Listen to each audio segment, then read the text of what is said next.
Hi, my name is Leo Lim, and I'm going to be doing a public service announcement on earthquakes to Bay Area residents. So the major points that I'm going to address is the location and significance of the San Andreas Fault, plate tectonics, the frequency of earthquakes, historical earthquakes examples, the impacts on communities that it has had, and the preparedness and guidelines that we can follow to prevent further damage to ourselves from earthquakes. So, the San Andreas Fault is a major fault line that runs through about 800 miles of California, and it marks the boundary between the Pacific and North American tectonic plates. The fault passes through very heavily populated regions such as the San Francisco Bay Area and regions of Southern California, and these are regions where millions of people live near, and earthquakes along this fault line can have extremely devastating impacts as it affects the city's infrastructure and transportation systems that millions of people occupy and use. And because of this, the San Andreas Fault is one of the most studied fault systems in the world because of its potential for very destructive and damaging earthquakes. So, the earthquakes in California are caused by the movement of the tectonic plates. As I mentioned before, the San Andreas Fault line is the boundary between the North American and Pacific tectonic plates.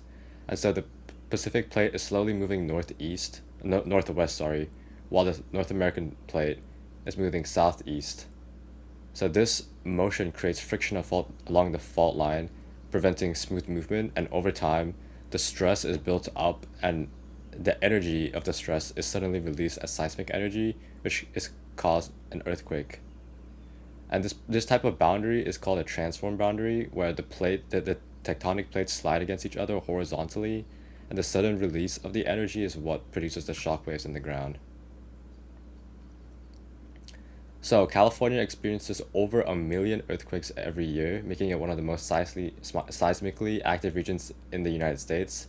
However, the majority of these earthquakes are very small, typically below the magnitude of 1, and cannot be felt by people. Only a small number of earthquakes per year are strong enough to feel, and an even fewer amount are able to actually cause damage. And this high frequency shows that the Earth's crust in California is constantly moving and adjusting even when we don't notice it. And it's happening on a day-by-day basis all the time, 24/7. Some of the historical earthquakes that I want to cover include the 1906 San Francisco earthquakes, which was one of the most destructive earthquakes in US history, and it caused a lot of widespread damage and fires that destroyed parts of the city, and reportedly caused up to 3,000 deaths and over 200,000 people being displaced because of it. A more recent earthquake example would be the 1989 Loma Prieta earthquake, which caused the collapse of a highway and significant damages to bridges, including parts of the Bay Bridge, which heavily disrupted transportation and daily life across the Bay Area during this time. While the casualties in this earthquake was lower, around 60 to 70 people were killed by this event. There were much better safety procedures put in place since the 1906 San Francisco earthquake, and it was also in a region that was less devastating compared to a city like San Francisco where it's very heavily populated and dense. And so these events demonstrate how earthquakes can have very long-lasting effects on both infrastructures and the communities, as it can be a genuinely deadly event and it can kill people. So what are the impacts on the infrastructure and communities? Earthquakes can cause severe damage to buildings, roads, bridges, and public transportation systems. In the Bay Area, this includes highways, the BART transportation tunnels, and older buildings that are not built to be as earthquake resistant as possible nowadays. So densely populated areas are especially vulnerable because damage can affect large number of people at once, say for example San Francisco City. And power outages, water system failures, and transportation shutdowns can follow major earthquakes, which can further deteriorate the quality of life as well as possibly injure further people after the initial earthquake. Additionally, impacts are not always evenly distributed. Areas of low income and underfunded communities typically have buildings that are not as strong or not updated or regulated to survive earthquakes, and as such, lower income communities are at a greater risk of damage. And on top of that, their recovery cycle is typically longer because they have a lack of funding and a lack of protection for themselves, basically. So what are the preparedness and risk reduction steps that we can take? So homes can be made safer by securing heavy furniture, installing cabinet latches, and retrofitting older buildings. Modern structures are much better designed with flexible materials that absorb seismic energy, and naturally, as technology increases, the reduce and risk the risk of collapse during a strong earthquake is is always going down with new building techniques and systems.